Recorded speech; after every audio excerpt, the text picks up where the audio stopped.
අයිබෝල් ළමයි විභාගයට තව හරියටම දවස් කීයක් තියෙනවද?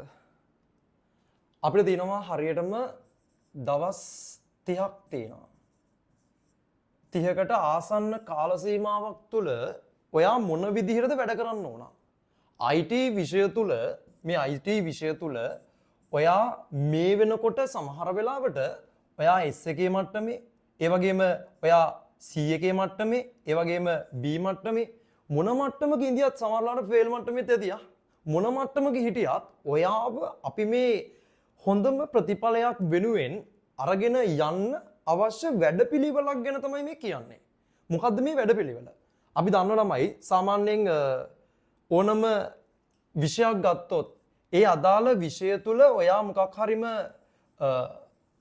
ප්ලෑන් එකක් එක්ක වැඩ කරොත් ඔයාට පුළුවන් හොඳ ප්‍රතිඵලයක් වෙනුවෙන් ඔයාගේ ඒ අදාළ වැඩසටහන ක්‍රියාත්මක කරන්න. මෙන්න පුතේ වැඩසටහන. මේක තමයි ඔයා කරන්න අවශ්‍ය මේ දවස්වල කරන්න අවශ්‍ය දේ. මොකක්ද ඔයා කරන්න ඕන? දැන් හිතන්න ICT විෂය ගත්තට පස්සේ සාමාන්‍යයෙන් ඔයා මොන මට්ටමක ඉඳියත් අනිවාර්යෙන් අපි දන්නවා රචනා පේපර් එකට එන ප්‍රශ්න ටික දන්නවනේ. රචනා පේපර් එකට අනිවාර්යෙන්ම දැන් අපි එසේ එකක් ගත්තොත් එහෙම රචනා පේපර් එක ගත්තොත් එහෙම අනිවාර්යෙන්ම මුලින්ම එන ප්‍රශ්න ටිකක් දෙනවා. දැන් ඕගොල්ලෝ දන්නවා අපේ නෙට්වර්කින් ලයිව් සෙමිනාර් එකට ආපු ළමයිගේ ප්‍රතිචාර කොහොමද කියලා අපි දන්නවනේ. ඕගොල්ලෝ අපේ නෙට්වර්කින් ලයිව් එකට ඇවිල්ලා ගොඩක් හොඳ ප්‍රතිචාර තිබුණා. නේද?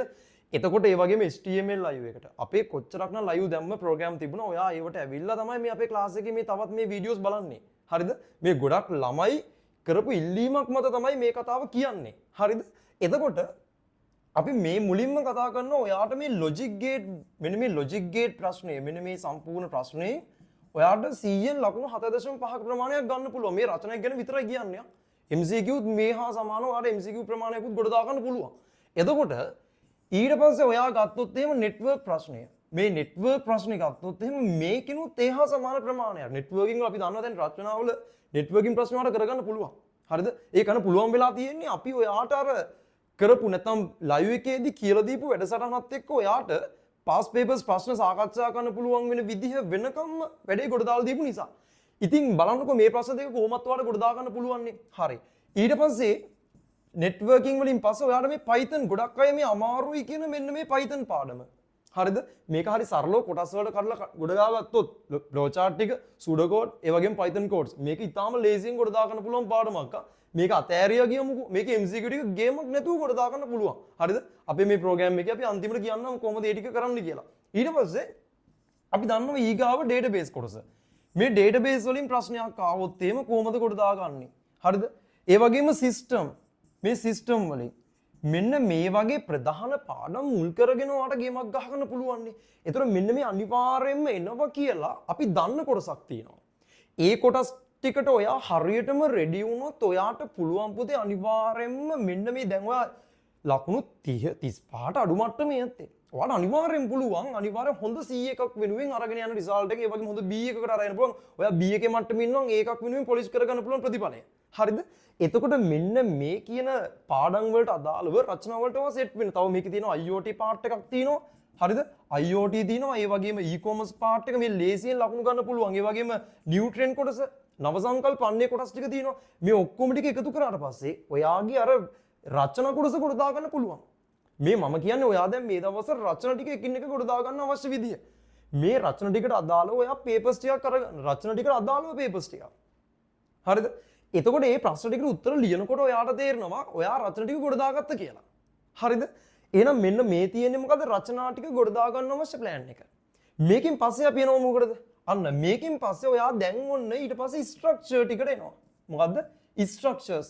දැන් මේ ස්ට්‍රක්චර්ස් වලදී ඔයා කොහොමද වැඩ කරන්න ඕන?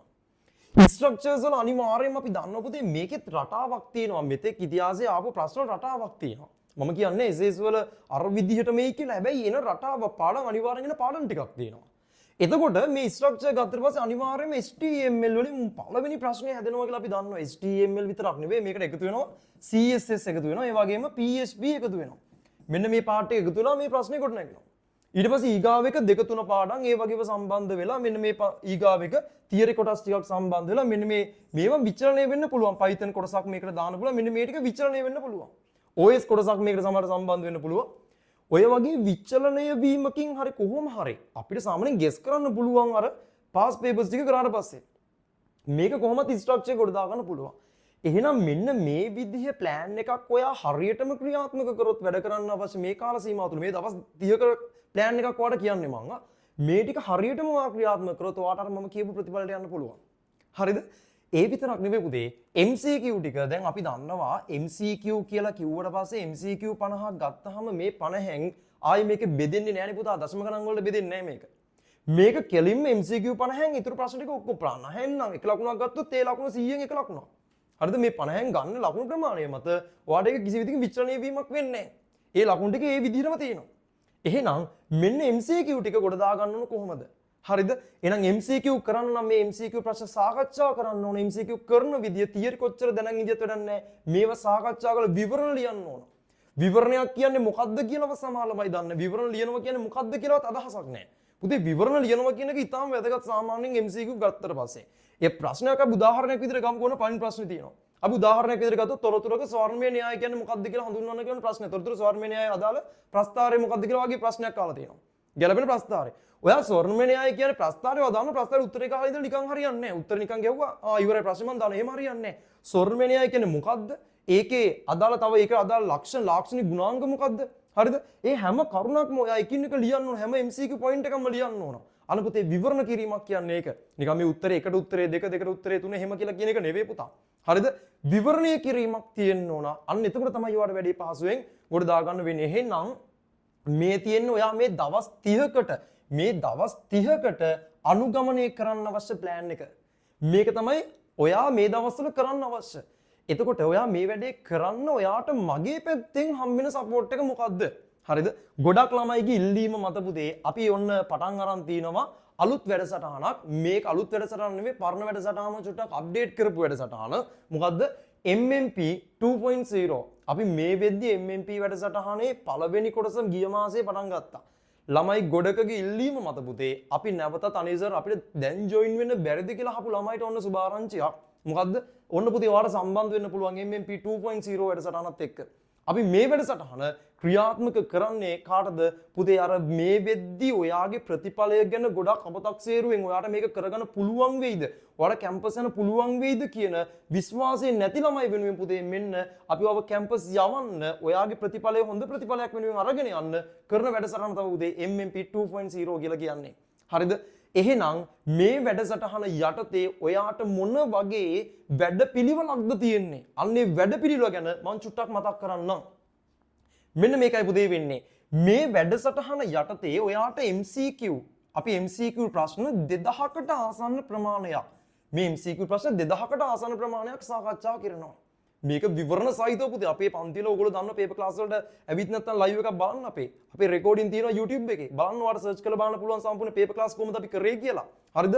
ඒක MCQ කොච්චර කාලයක් අරගෙන අපි සාකච්ඡා කරාද කියලා. එහෙනම් මෙන්න MCQ වැඩසටහන. ඒ විතරක් නෙවෙයි ඊට පස්සේ දිනව පුතා මොකද්ද? අපේ ඊගාව කොටස මෙන්න structures. මේ structures අනිවාර්යෙන් පුතා 200කට වැඩි ප්‍රමාණයක්. මම කියන්නේ හරියටම 200කට ඊට වැඩි වෙනවා අනිවාර්යෙන් මේක. ඒ වගේම රචන ප්‍රශ්න මෙන්න මේක තමයි වැදගත්ම රචනා 500කට වැඩි ප්‍රමාණයක් මෙන්න මේ කාල සීමාව තුළ ඔයාට ආවරණය කරනවා. මේවා ඔයාට අදාළ ඔයාගේ ගෙදරටම නිවසටම අපි මේකට අදාළ පොත් ටික හරිද? මේකට අදාළ ටියුට් ටික ඔයාට සම්පූර්ණයෙන්ම නිවසටම ඔයාගේ ලබා දෙනවා.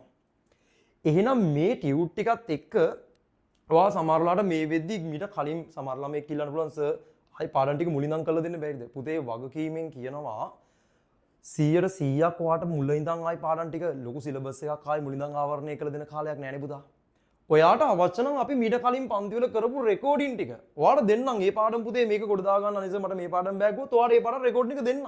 ඔයා ඒක බලන්න. හරිද? කිසිම ගාස්තුවක් අපි අය කරන්නේ නෑ. ඔයාට අවශ්‍ය නම් මේ පාඩම් වලට අදාළ රෙකෝඩින් එක ඉල්ලගෙන බලන්න. හරිද? බලලා ඔයා වැඩේ කරගන්න. කිසි ප්‍රශ්නයක් නෑ. මේ පාඩම තේරෙන පාඩමක් කියන්න.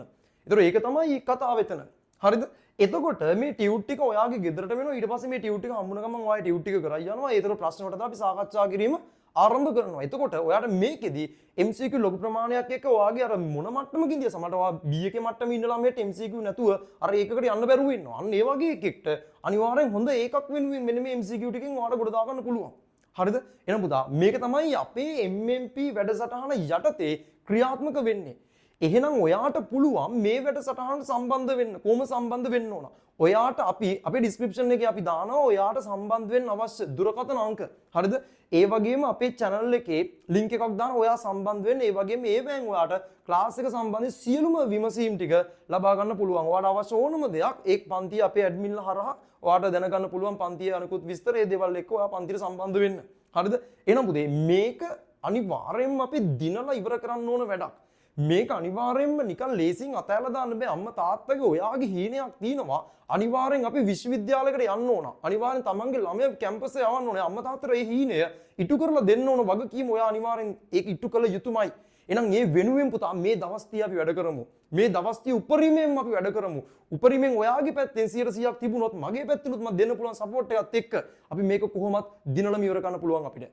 ඒ වගේම මතක තියාගන්න IT විෂය තියෙන්නේ මාසේ අන්තිම විභාගේ අට පටන් ගත්තට අපිට IT විෂය ගත්තට පස්සේ පුතා 27 29 මෙන්න මේ දවස්වල තියෙන්නේ. එතකොට ඔයා බලයි මේ මාසයේ තුල ඔයා පන්තිට සම්බන්ධ වුණාට පස්සේ ඊගා මාසයේ තුල ඔයා අතහැරලා දානවද නෑ. ඔයාට විභාගේ මුල් ටිකේ කරගන්න විෂය විද්‍යාවට අදාළව ඔයාට ඒ ටික කරගන්න පොඩි කාලයක් දීලා ඊට පස්සේ ආයි මම ඔයත් එක්ක එකතු වෙලා ඔයාගේ මේ විභාග ඉවරනකම්ම වැඩසටහනත් එක්ක සම්බන්ධ වෙලා ඔයාව කොහොම හරි ගොඩ දානවා. හරිද? අතාරින්නේ නෑ. අනිවාර්යෙන් කැම්පස් යවලම කැම්පස් යන්නම අවශ්‍ය මාර්ගය ඔයාට හදලා දෙනවා. එහෙනම් පුතේ සම්බන්ධ වෙමු අපි.